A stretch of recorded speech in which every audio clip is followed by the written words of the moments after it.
The neon-lit screens of the Celestial Exchange flickered, casting a relentless blue glow across the rows of identical workstations. Elias sat at his terminal, his fingers moving in a rhythmic, practiced dance across the interface. He was a clerk in the Ministry of Fate, tasked with auditing the minor fluctuations of human karma. It was a world of cold data. He tapped a key, confirming a routine adjustment for a soul in the lower realms, and watched the status bar crawl to completion. The office hummed with the sound of cooling fans and the soft, rhythmic clicking of 1,000 keyboards.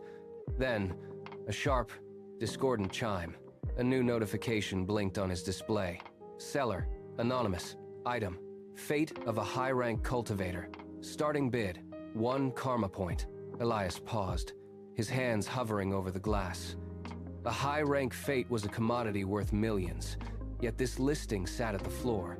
He tapped the purchase button. The transaction cleared in a heartbeat, and a digital contract materialized on his desk. The holographic parchment shimmered, casting a pale, sickly light onto the metal surface of his desk. Elias reached out, his fingers trembling as he unfolded the document. The text was crisp, clinical, and devoid of any human warmth. He scanned the lines, expecting a technical error or a system reset, but the data remained fixed. Every audit he had performed over the last decade felt like a rehearsal for this single, inexplicable moment. He looked around the office. Hundreds of other clerks sat in identical rows, their faces illuminated by the same flickering blue screens, their hands moving with the same mechanical precision. None of them looked up. None of them noticed the anomaly on his terminal. He was a ghost in the machine. He tapped the interface again, trying to trace the origin of the listing. But the system blocked his access with a series of red, blinking warnings. The system had processed his request, but it had not acknowledged his identity. He was just another variable in a calculation. Elias leaned closer, his breath fogging the edge of the terminal. The listing remained fixed at the top of the exchange feed, a glaring contradiction to every rule of the ministry. A high-rank cultivator fate was a cornerstone of the celestial economy, usually reserved for the elite, yet here it sat, priced at a single point of karma. It was an insult to the market, a glitch so profound it defied the standard security protocols. He tapped the metadata tab, expecting a server error or a placeholder tag. Instead, the system returned a series of encrypted strings that spiraled into a void. No seller history, no origin node, just the anonymous tag, pulsing with a rhythmic, hypnotic light. He checked the surrounding terminals. His colleagues continued their work, their eyes tracking the scrolling data of lesser souls, completely oblivious to the anomaly sitting on his screen. The temptation was not just in the value of the fate, but in the sheer audacity of the listing. It was an invitation to step outside the rigid lines of his existence. He felt the weight of his own stagnant career, the years spent auditing the lives of others while his own remained unwritten. His finger hovered over the purchase icon. He did not look for a supervisor. He did not initiate a security report. He simply watched the cursor blink, counting down the seconds until the listing might vanish. His finger pressed down. The glass clicked, a sharp, singular sound that seemed to echo through the entire floor. For a heartbeat, the screen went black. Then, a series of white lines raced across the display, faster than any audit he had ever processed. The transaction did not just clear, it solidified. A status bar filled from left to right, turning from a neutral gray to a deep, warning crimson. He tried to move the cursor to cancel, but the interface was frozen. The system had accepted his bid, and in doing so, it had claimed his access. The terminal began to hum, a low-frequency vibration that traveled from the desk into his fingertips. He pulled his hand away, but the screen remained locked on the confirmation page. The surrounding office felt suddenly, violently quiet. He looked up, waiting for a supervisor to notice the breach, for an alarm to sound, or for the security drones to descend. Nothing happened. He was alone in the center of a crowded room, tethered to a digital contract that had already begun to execute. The air in the office felt thinner, colder. The terminal flashed once, a blinding strobe of light, and then settled into a steady, pulsing glow. The transaction was complete. The trap was set. A mechanical whir emanated from the base of his terminal, followed by the hiss of pressurized air. A thin, translucent sheet of light began to peel itself away from the screen, solidifying into a rigid, glowing parchment.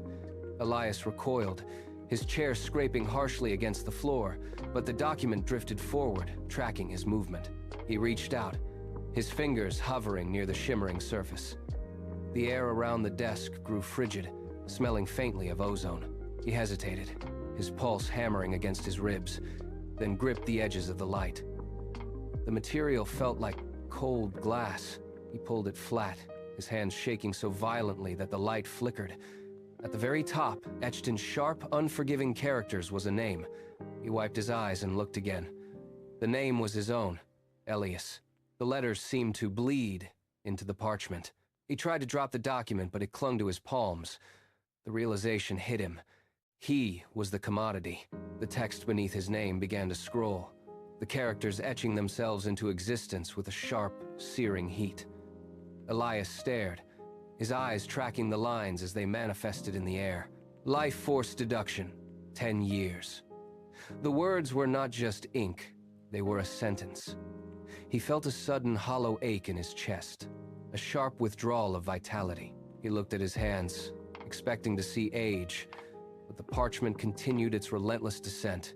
Talent extraction, 90%.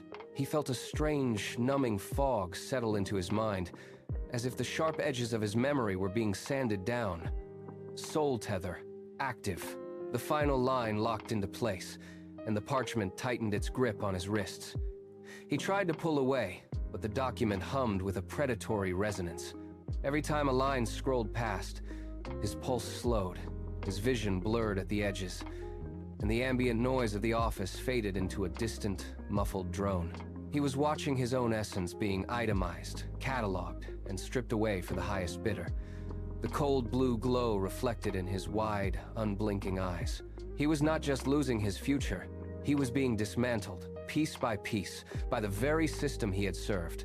The parchment pulsed once, a final, rhythmic beat that mirrored his own failing heart, before dissolving into a fine, glowing mist that seeped into his skin. Elias stood frozen, his fingers still curled in the empty air where the contract had been. He lunged for the terminal, his hands slamming against the keys to initiate an emergency override. The screen flickered, then displayed a single, sterile message. Access denied. User status. Inventory. He tried his clearance code again, his knuckles turning white, but the system simply blinked back the same cold, automated response. He was no longer an auditor. He was a line item in a ledger he had spent years maintaining. He looked around the office, the rows of identical stations suddenly appearing like stalls in a warehouse. Every calculation he had performed, every karmic fluctuation he had audited, had been a rehearsal for his own liquidation. The humanity he felt, the fear, the pulse in his neck, the heat of his blood was now just a variable to be extracted and sold. He reached for his water glass, but his hands stopped mid-air, trembling as he realized he had no right to his own movements. He was a product on a shelf, waiting for the buyer to claim the remaining hours of his existence. The realization stripped him of his past, his purpose, and his name, leaving behind only the hollow, vibrating truth of his own commodification. Elias pushed his chair back, the metal legs scraping harshly against the floor. The sound echoed through the vast, silent office, but no one turned to look. He took a shaky step toward the exit, his breath coming in shallow, ragged bursts. Above him, a small black dome housing a lens swiveled with a soft, hydraulic hiss. It locked onto his movement. He stopped, and the camera stopped with him, its red aperture pulsing like a mechanical eye. He moved to the left, and the lens tracked him, smooth and relentless. He tried to duck behind a partition, but the camera pivoted, maintaining a perfect, unobstructed view. The office, once a place of routine, had transformed into a cage. Every corner of the room felt saturated with the weight of that observation. He looked up at the ceiling, seeing dozens of these units, all angled toward his station. They were not recording his work anymore. They were monitoring his containment. He felt the air grow thin, the silence of the room pressing against his eardrums. He was no longer an employee moving through a familiar space. He was a specimen under a microscope. He stood perfectly still, but the cameras did not lose interest. They were waiting for a reason to initiate the final extraction. Elias turned back to the terminal, his fingers hovering over the glass. He needed to know if he could buy his way out. He tapped his personal account key, expecting to see the accumulated karma points of a decade of service. The screen flickered, a soft chime sounding through the room, and then the balance appeared. 0. He blinked, certain it was a glitch. He refreshed the page, his pulse hammering against his ribs. The digit remained unchanged. He tried to access his history, but the file was locked, replaced by a single bold notification. Account liquidated. Asset reallocated. Every point he had earned, every minor fluctuation he had audited to secure his future, had been drained in a single, silent transaction. He tried to initiate a transfer to an external vault, but the command input turned gray, unresponsive to his touch. He was not just broke, he was erased. The screen displayed a progress bar for the final liquidation, and it was already moving. He was a hollow shell, stripped of his labor. Elias tapped the screen again, desperate for a hidden balance or a backup file. Instead, the display turned a deep, warning crimson. A new window snapped open, forcing his eyes to the center of the glass. It was not a bank statement, it was a countdown. The numbers were large, stark white against the red background. 48 hours, 0 minutes, and 12 seconds. He tried to swipe the window away, but the interface locked. He slammed his palm against the console, but the timer only pulsed, the seconds ticking down with mechanical precision. 48 hours, 0 minutes, and 10 seconds. He felt the blood drain from his face. This was not a debt he could pay. It was a deadline for his own physical dissolution. He looked at his hands, watching for any sign of fading, any flicker of transparency. The system was counting down to his total cessation. He grabbed the edge of the desk, his knuckles turning white, and forced himself to breathe. Every second that passed was a piece of him being deleted from the ledger. He had 2 days to find the source. Elias pushed away from the desk, his mind racing. He could not wait for the end. He turned back to the terminal, his fingers flying across the interface to open the system audit logs. He needed the transaction ID, the digital footprint of the person who had sold his life. The screen scrolled through thousands of entries, a blur of names and karmic values. He filtered the search by his own identification number. The system stalled, a spinning icon mocking his urgency. He hammered the refresh key. Finally, the log entry appeared, a single encrypted string of characters linked to the sale. He clicked to trace the origin. A security warning flashed. Restricted access required. He did not hesitate. He punched in his clerk override code. The trace redirected him deep into the ministry's internal network. He followed the data stream through layers of subdirectories.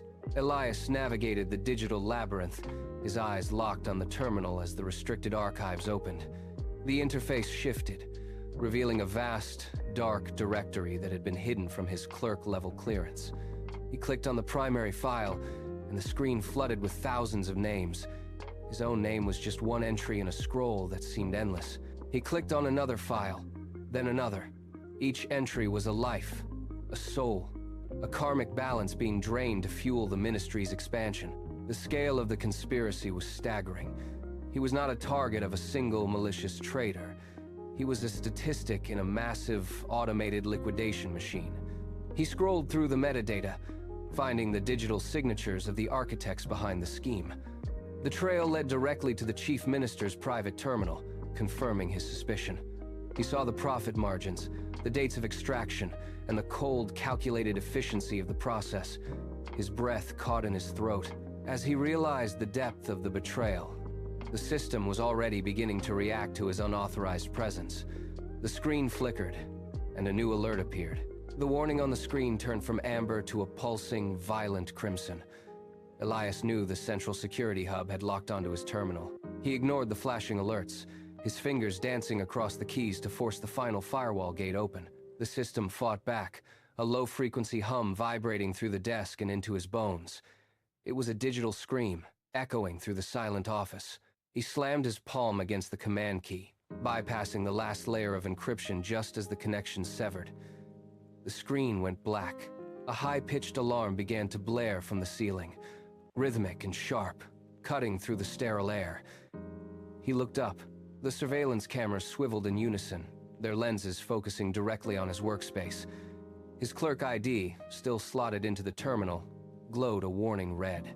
He was no longer an employee with access, he was an unauthorized entity in the system. The office doors hissed, sealing the exits. He grabbed his coat, his movements frantic and precise. The hum in the walls grew louder, a mechanical growl signaling liquidation. The terminal display stabilized, projecting a singular, high-clearance file onto the wall. Elias stared at the digital signature, Chief Minister Vane. The logs were undeniable. Every transaction, every life force harvest, and every soul-tethered contract flowed directly into a private account. He was not just a victim of a system, he was a direct investment for the man who signed his paychecks. A sharp, rhythmic pain pulsed in his chest, a physical warning that his remaining lifespan was actively being siphoned. He gripped the edge of the desk, his knuckles turning white as he watched the countdown clock on the screen accelerate. The chief minister was not merely managing the market, he was the market's apex predator. He pulled his hand away from the console, the terminal sparking as he forced a hard shutdown.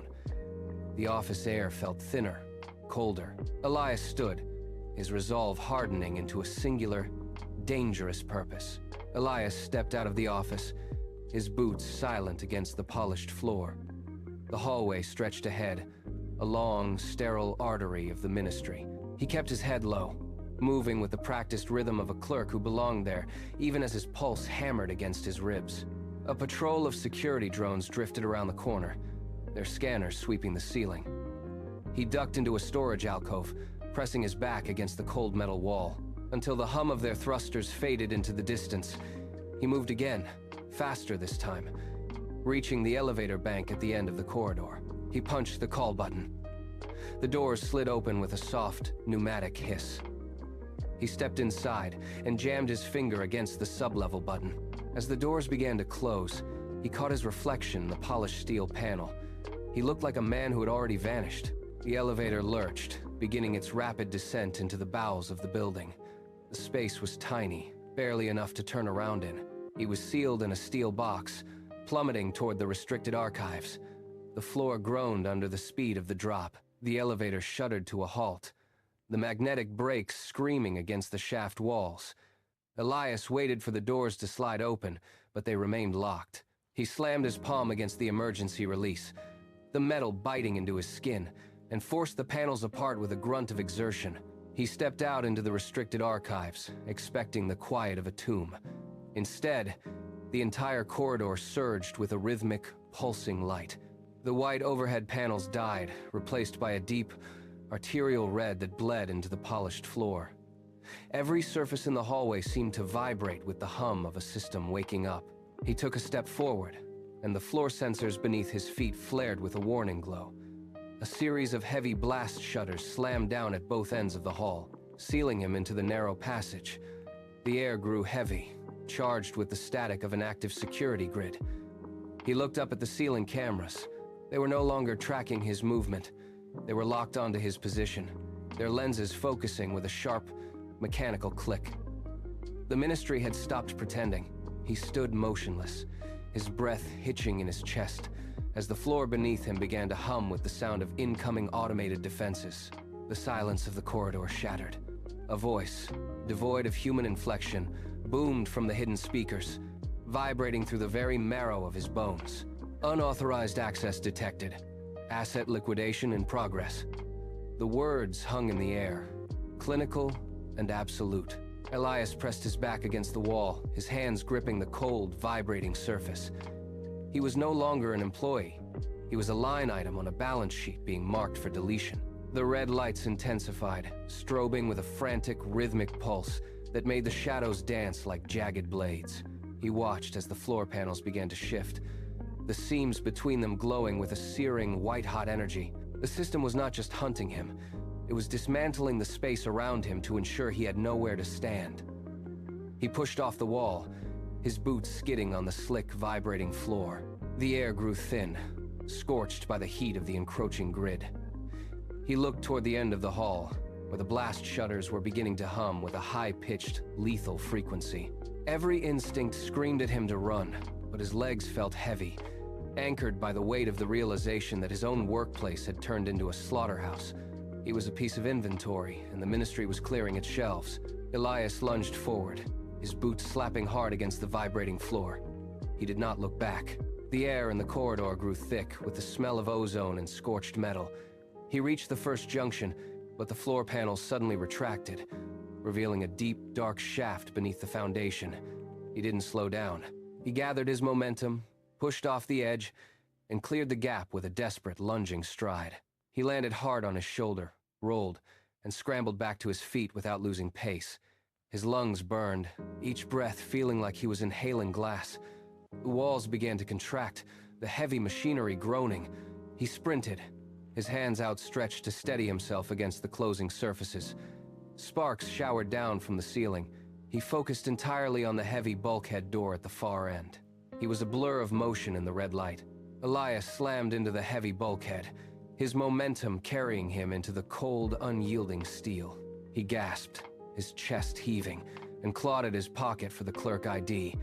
His fingers were slick with sweat and grime, making the smooth plastic slide from his grip.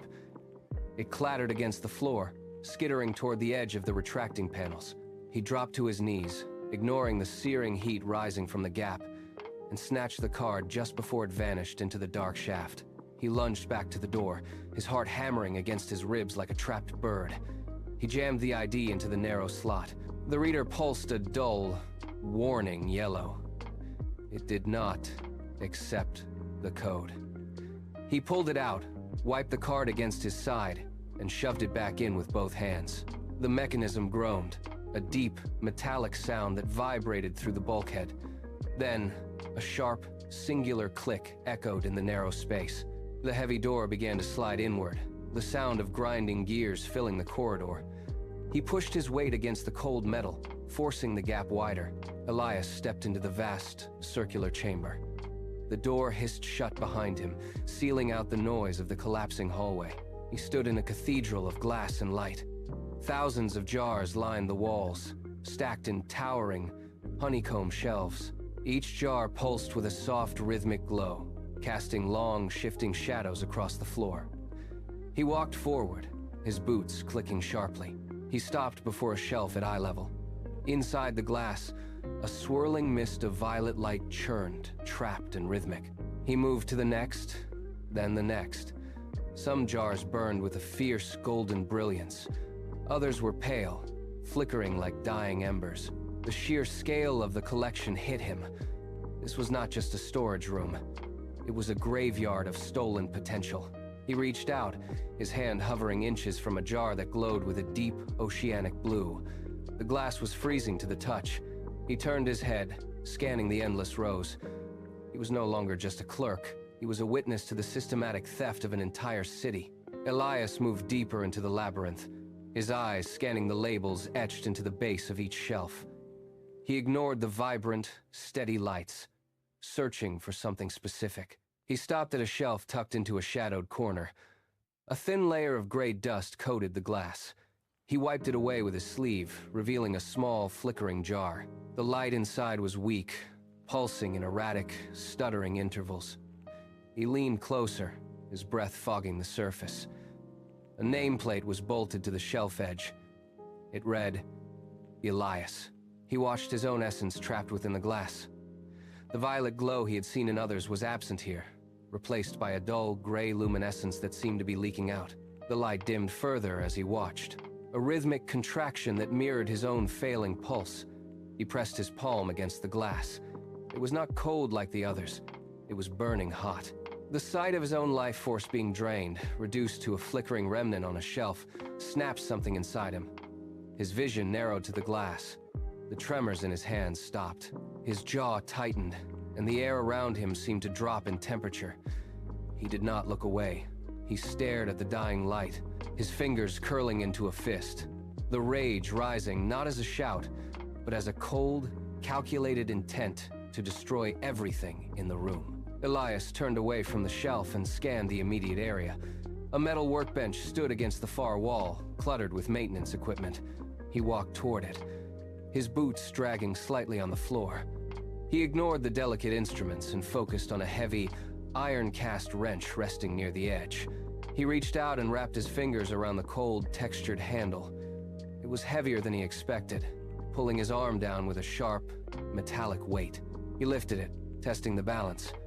The tool felt solid, grounded, and entirely indifferent to the digital chaos of the ministry. He tightened his grip until his knuckles turned white. The metal bit into his palm, a sharp physical sensation that cut through the haze of his failing life force. He swung it once, a short, controlled arc that whistled through the stagnant air. The sound of the metal cutting space was loud, absolute, and final. He looked back at the rows of glowing jars, then at the specific, dim light of his own essence. The wrench felt like an extension of his own will. He took a steadying breath, planted his feet firmly on the obsidian floor, and stepped back toward the shelf. The clerk was gone. The destroyer had arrived. Elias closed the distance in 3 long strides. The wrench felt like a lead weight in his grip, pulling his shoulder down. He stopped directly in front of the shelf. The jar containing his essence sat at eye level, the light inside stuttering like a dying ember. He raised the iron tool, the metal catching the sterile overhead lights. His muscles coiled. He did not aim for the shelf. He aimed for the center of the glass. The air in the room felt thick, resistant, as if the system itself were trying to hold his arm back. He gritted his teeth and pushed through the resistance. He swung the wrench in a wide, violent arc. The iron head connected with the glass with a sound like a gunshot. The impact traveled up his arm, vibrating through his bones. The jar did not just crack, it disintegrated. Shards of glass sprayed outward, catching the light and scattering it across the floor. A sudden, sharp pressure released from the shelf. He stumbled back, his boots sliding on the polished surface. The jar was gone. He stood, panting, the wrench still gripped in his hand. The silence lasted only a heartbeat. Then, the void where his jar had been began to pulse. A thin, searing line of white light bled from the jagged base, snaking across the shelf. It touched the neighboring jar, and the glass there hummed in response. The sound grew into a high-pitched whine that rattled the teeth in his skull. Elias dropped the wrench. It hit the floor with a dull thud, but he barely heard it. The light intensified, turning from a pale glow into a blinding, solid wall of white. It poured out of the broken shelf like liquid, flooding the floor and climbing the walls. Every jar in the vault began to crack in rapid succession. The sound was like 1,000 crystal bells shattering. He threw his hands up to shield his eyes, but the radiance burned through his skin. The air grew heavy, ionized. The floor beneath him buckled. The white light expanded, swallowing everything in its path.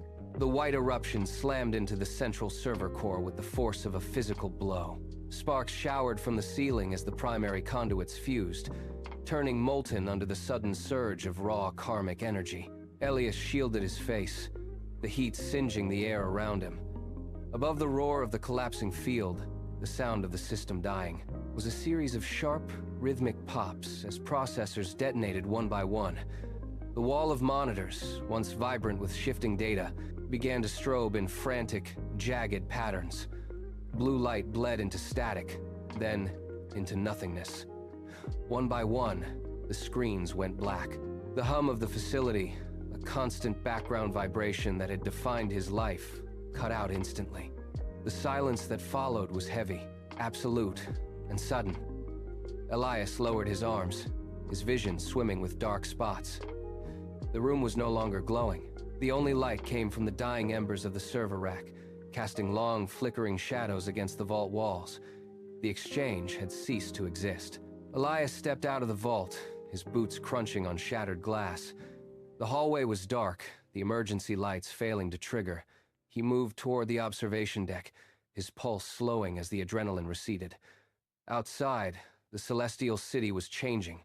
The sky, usually a permanent, shimmering gradient of artificial gold and violet, began to glitch.